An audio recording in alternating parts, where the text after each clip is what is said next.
చేనేత కార్మికులు కూడా వాళ్ళకు పనులు లేక ఇబ్బంది పడుతున్న తరుణంలో మళ్ళీ మనం వాళ్ళకి పాత వైభవాన్ని తీసుకురావాలి అంటే తప్పకుండా ప్రతి ఒక్కరం కూడా చేనేత వస్త్రాలను ధరించినట్టయితే బాగుంటుంది అనేది నా యొక్క అభిప్రాయం.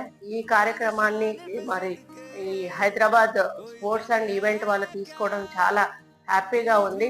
ఇందులో పాల్గొనే ప్రతి ఒక్క మహిళలకు కూడా కంగ్రాచులేషన్స్ చెప్తూ మరి రాష్ట్రంలోని ప్రతి ఒక్కరూ కూడా ఇలాంటి కార్యక్రమాన్ని సపోర్ట్ చేస్తూ మీరు కూడా తప్పనిసరిగా చేనేత వస్త్రాలను ధరించే దిశగా మీ కుటుంబాలు కూడా ముందుకు నడవాలని, చేనేత కార్మికులకు పని కల్పించాలని, వాళ్ళ జీవనోపాధిని పెంపొందించాలని తెలియజేస్తూ మరి భారతదేశం అంటేనే సంస్కృతి సాంప్రదాయాలకు నిలయం.